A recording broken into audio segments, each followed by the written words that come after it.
شرف والا نبی بھیج کہ اس کو یہ امت کو سعادتیں کس طرح کی ملیں۔ فرمایا یتلو علیہم، کہ وہ تلاوت فرمائے ان پر آیاتی کا، تیری آیتیں، یعنی قرآن کریم کی تلاوت، تیرے کلام کی تلاوت۔ فرمایا وَيُعَلِّمُهُمُ الْكِتَابَ، اور وہ انہیں تعلیم دے کتاب کی۔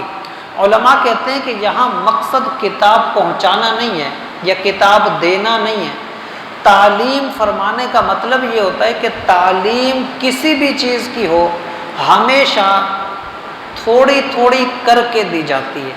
جو چیز ایک ساتھ دی جائے اس کا تعلیم دینا نہیں ہوتا، وہ مقصد ہوتا ہے آپ نے یہ چیز اس کو دے دی، سکھائی نہیں۔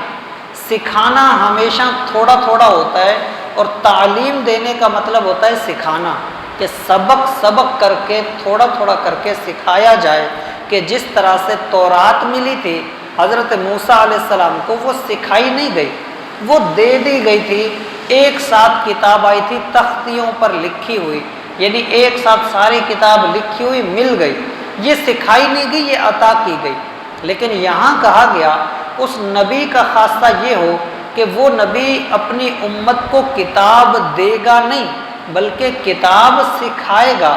وَيُعَلِّمُهُمُ الْكِتَابَ، مطلب یہ تھا کہ انہیں ایک ایسی کتاب عطا کر جو تھوڑی تھوڑی کر کے آئے اور یہ سیکھتے جائیں، ساتھ ساتھ چلتے جائیں، اور وہ انہیں ملے نہ بلکہ سکھا دی جائے، ان میں اتار کے رکھ دی جائے۔ مقصد یہ کہ ان کے پورے دل میں اور ان کے کردار کے اندر وہ کتاب اتر جائے، صرف یہ نہ ہو کہ ان کے پاس کتاب ہو۔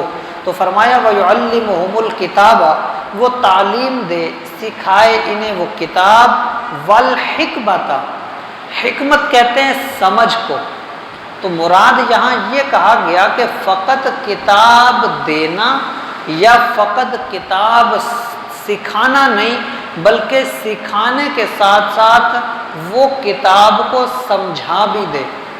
ایک ہوتا ہے سکھانا، دینا جیسا کہ تورات ملی، سکھانا جیسا کہ قرآن کریم کو تھوڑا تھوڑا کر کے سکھایا گیا اور تھوڑا تھوڑا کر کے ساتھ ساتھ یاد بھی کروایا گیا۔ تو قرآن کریم جیسے جیسے نازل ہو رہا تھا، کئی صحابہ تھے جیسے ساتھ ساتھ یاد کرتے جاتے تھے۔ سب صحابہ حافظ نہیں تھے، لیکن کئی صحابہ ایسے تھے جو ساتھ ساتھ اس کو یاد بھی کرتے جاتے تھے، تو وہ ساتھ ساتھ سیکھتے گئے۔